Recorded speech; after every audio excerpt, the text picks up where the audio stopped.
without further ado, let's go ahead and get into the second segment. Now, this second segment was inspired by a YouTube channel called Swish Out. I highly recommend you listening to what he's got to say because he does bring up some valid points, and I'm just going to take the topics that he talked about and give my own opinions on it. But again, I just wanted to give credit where credit is due for that. So for starters, we are going to talk about Klay Thompson, right? So leaving Golden State, he probably left in like one of the more embarrassing ways possible. Everyone on the internet was joking about how he missed every single shot in an elimination game, and not to mention how that last season with Golden State was one of his weakest seasons, not just in his career, but like not just with Golden State, but in his career, right? And a lot of people on Golden State and the organization, as well as some of its fans, they didn't really want Klay Thompson to come back, and they didn't really feel like Klay Thompson was worth that extension. I was on the boat where you give Klay Thompson that extension and you give him that money because he did so much for the franchise, and it's only fair, especially considering how much money they gave to Draymond and decided to sell off Jordan Poole and send him over to Washington, or let him walk over to Washington, excuse me. But they did not do that. The Warriors did not do that. They did not give Klay Thompson the money, and so Klay Thompson went into free agency and signed with the Mavs. And I was on the boat that this was just a slump year for Klay Thompson. He could bounce back easily. So far this season, though, I have been proven very wrong. I mean, Klay Thompson, like, so far it's just been proven that Klay is nothing more than a role player now. And, like, he's way too inconsistent now than what he was on Golden State. And Golden State knew that, which is why they ended up having to ditch him. So, against Golden State, Klay Thompson played really well. But after that game, Klay shot 6 for 17 against Utah, 4 for 7 against the Spurs, 1 for 11 against the Thunder, 0 for 8 against Denver, and 5 for 12 against Miami.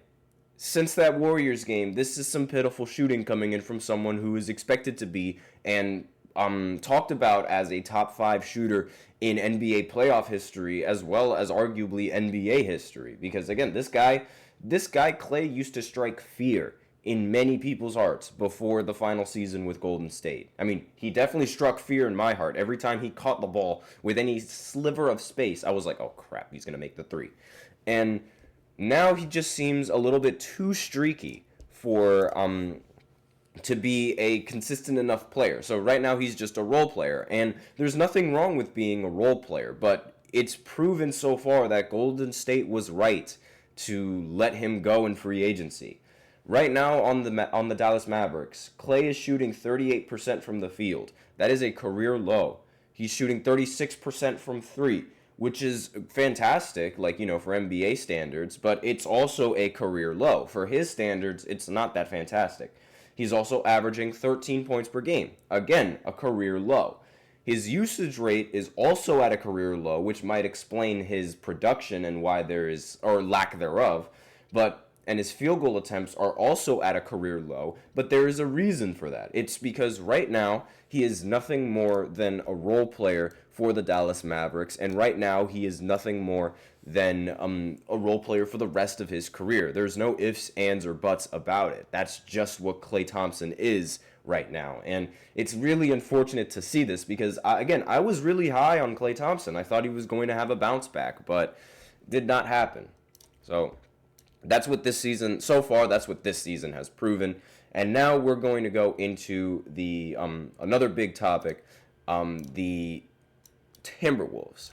And so far, I believe that this season has proven that the Timberwolves have absolutely no idea what direction they want to go and how to handle an organization. I genuinely think this is sort of how it's going. Now, Anthony Edwards, he is on his second contract with the Timberwolves right now. And once his contract with the Timberwolves expires, that would mean that he is most likely going to enter into his prime. That's what a lot of athletes do in the NBA at around 26, 27 years old. They usually enter into their best years in their basketball career. Now, given all of this, the Timberwolves have to impress Anthony Edwards. They absolutely have to impress him if they want him to stay. Especially, like, this team is not a big market team. He can easily walk. And we've seen it with Donovan Mitchell. When the Utah Jazz weren't impressing him, which ironically also had Rudy Gobert on the team, they ended up scrapping the whole thing, and he ended up joining Cleveland. When Anthony Davis wasn't happy with the Pelicans and how they were handling the situation, he wanted out and he went to the Lakers. All of this happens now in the NBA. And this trade that the Timberwolves made, trading away Karl-Anthony Towns, who was Anthony Edwards' friend on the roster, after making a Western Conference Finals appearance, is one of the dumbest moves I have ever seen in NBA history. It's almost as bad as when the Timberwolves traded for Rudy Gobert. Oops, both teams are the same team is involved in bad trades. Oh my goodness. Wow.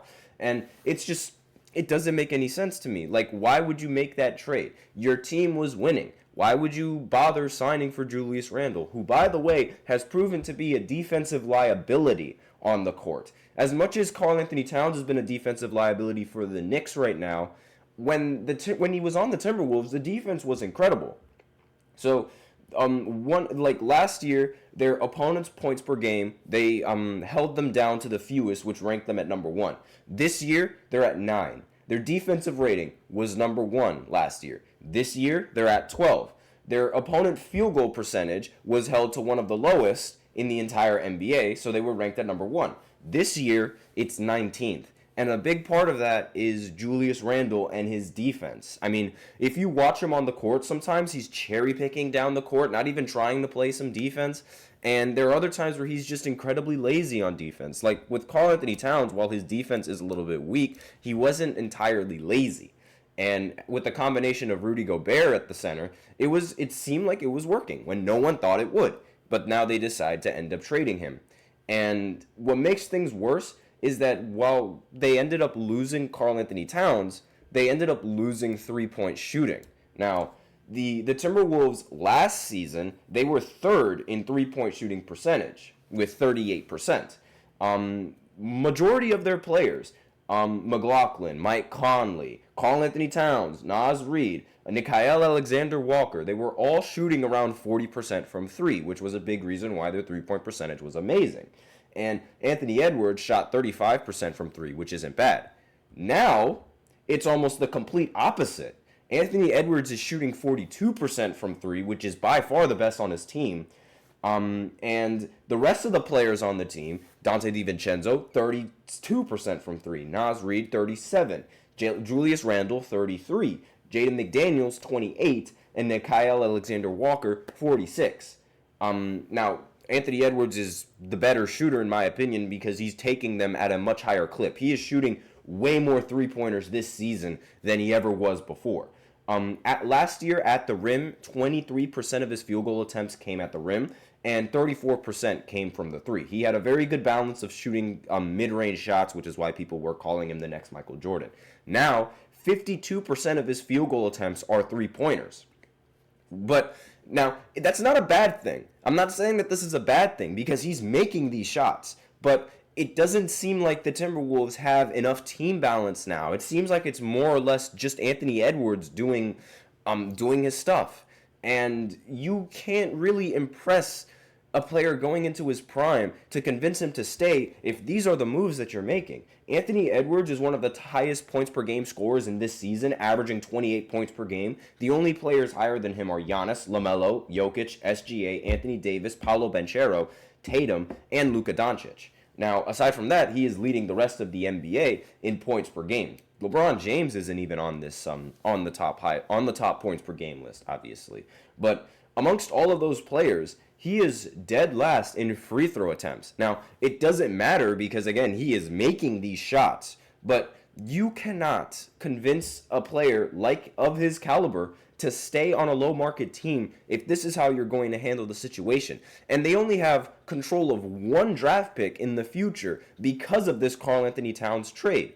So I don't think this trade was a good move at all. I think Anthony Edwards in the future is going to end up walking.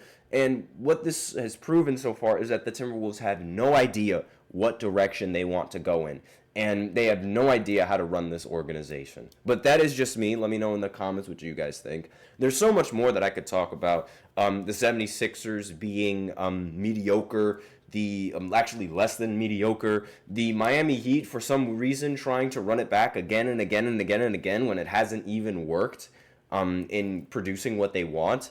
And like, there's so many things that I can go over, but we would be here forever. So with this segment out of the way, I'm going to go into a short break, and then we're going to go ahead and talk about the Lakers game, primarily about LeBron and his performances against the Miami Heat, despite the Miami Heat completely beating them. We're going to talk about all of that right after this short break, so be sure to stay tuned. Looking for your daily fix of sports talk without having to pay for it? GSMC Sports Network is available on YouTube. Just search GSMC Sports Network. Get your fix of daily sports talk shows on YouTube, absolutely free.